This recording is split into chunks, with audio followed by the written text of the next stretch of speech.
जी की विश्व प्रसिद्ध रथ यात्रा का समय जैसे जैसे नजदीक आता जा रहा है, वैसे वैसे तीनों रथ के सारे कार्य भी अपने आखिरी चरण में पहुंच रहे हैं। रथ निर्माण कार्य में नियोजित सभी कारीगर अपना अपना 100% योगदान देते हुए कार्य को अंतिम चरण तक ले जा रहे हैं। अब बस इंतजार है कि स्नान पूर्णिमा के बाद महाप्रभु श्री जगन्नाथ जी संपूर्ण स्वस्थ होकर बड़े भाई बलभद्र एवं माता सुभद्रा चक्रराज सुदर्शन को लेकर सिंह द्वार के सामने खड़े सुसज्जित अपने रथों पर विराजमान होकर करोड़ों भक्तों को दर्शन देंगे। मेरा नाम बालकृष्ण महाराणा है। मैं ताल ध्वज रथ का महाराणा सेवक हूँ। अभी देखिए, जो स्नान पूर्णिमा में जो कार्य होने वाला था, रथ का जो मेन 4 पिलर है, 4 नाह का, वो 5 दिन पहले से हमने वो कार्य संपन्न कर किया हुआ है।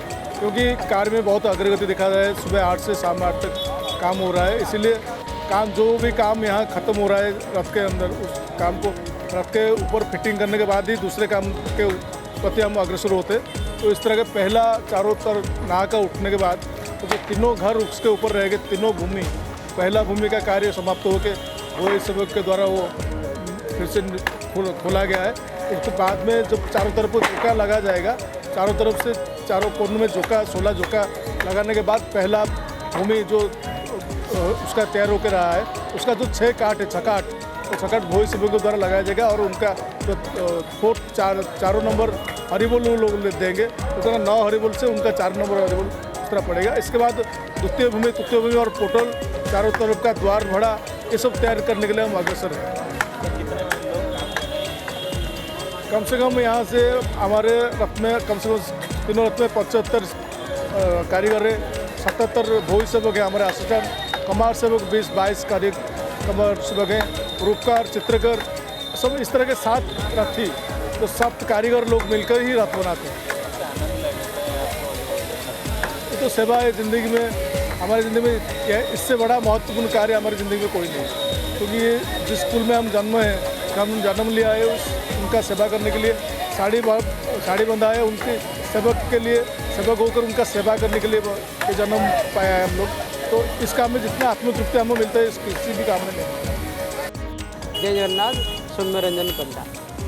जैसे कि एक दिन के बाद स्नान पूर्णिमा है, महाप्रभु का सबसे बड़ा एक पर्व में से एक है वो, उसके बाद रथ यात्रा, तो कैसे इसको आप बताएंगे, कैसे व्याख्या करेंगे? देखिए, द्वादश यात्रा के अंतर्गत में महाप्रभु जी का द्वादश यात्रा के अंतर्गत है महाप्रभु का ये जो स्नान यात्रा है, रथोत्सव जो बोलते हैं, जो श्री गुंडिचा यात्रा बोलते हैं। देखेंगे तो रथ यात्रा स्नान मंडप जो होता है, मंच स्नान रथवर गति शयनम चायन द्वये पार्श्व निवृत्ति, ये होता है महाप्रभु का द्वादश यात्रा। द्वादश यात्रा का पहला यात्रा आप सब जानते हैं, महाप्रभु जी का जैसे कृष्ण का जन्माष्टमी पालन होता है, रामनवमी पालन होता है, राम जन्म, ऐसे महाप्रभु जगन्नाथ जी की जन्मदिन कब होता है, ये एक प्रश्नवाचक है। सब जानने चाहती है जगन्नाथ जी की जन्म कब होती है। जगन्नाथ जी की जन्म होता है आषाढ़ शुक्ल जो होता है, जो पूर्णिमा तिथि जो होता है, पूर्णिमा तिथि अर्थात ज्येष्ठ पूर्णिमा में, ज्येष्ठ पूर्णिमा के दिन महाप्रभु जी की जन्म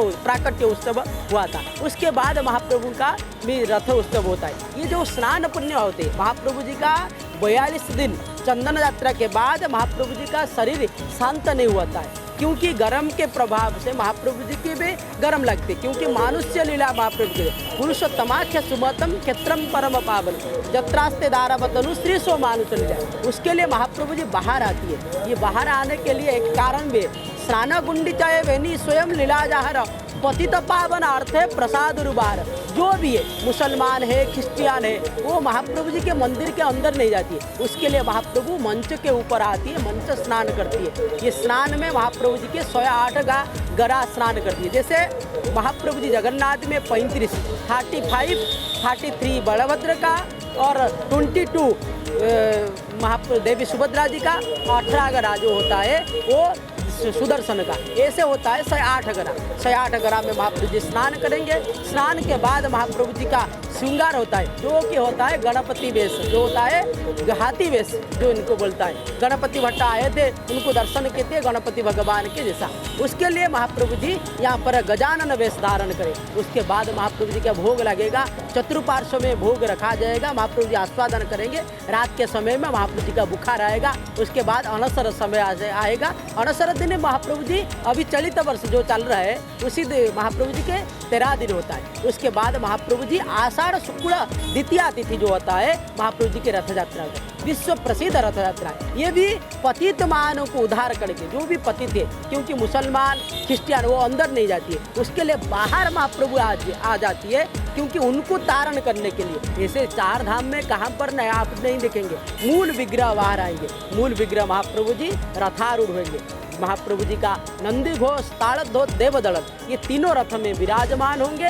विराजमान होने के बाद महाप्रभु जी का छेरा पोरा होगा। छेरा पोरा होने के बाद महाप्रभु जी गुंडीचा मंदिर जाएंगे। गुंडीचा मंदिर के महाप्रभु जी वहाँ पर रुकेंगे, 7 दिन रुकेंगे। उसके बाद महाप्रभु जी 10वें दिन महाप्रभु जी बाहुड़ा यात्रा करेंगे। बाहुड़ा के दिन महाप्रभु जी के उसके बाद दिन महाप्रभु जी का सुनावेश होता है। इसी दिन महाप्रभु जी ऐसे नहीं होगा इसी वर्ष में, क्योंकि एक दिन अधिक बढ़ता है। एक दिन के बाद महाप्रभु जी के शयन जो होता है एकादशी होता है, उसी दिन महाप्रभु जी का सुनावेश होगा। उसके बाद अदर्पणा के बाद महाप्रभु जी का नीलाद्रि विजय भी होगा। ये सब कुछ रिचुअल महाप्रभु जी की धीरे धीरे एक रिचुअल होगा। पहले स्नान यात्रा, उसके बाद गुंडीचा यात्रा जो होता है, कार फेस्टिवल इंग्लिश में बोलते हैं। ये भी महाप्रभु जी की पतित पावन यात्रा, नवदिनात्मक यात्रा, ऐसे भी बहुत सारा नाम है महाप्रभु जी का रथ यात्रा के विषय में।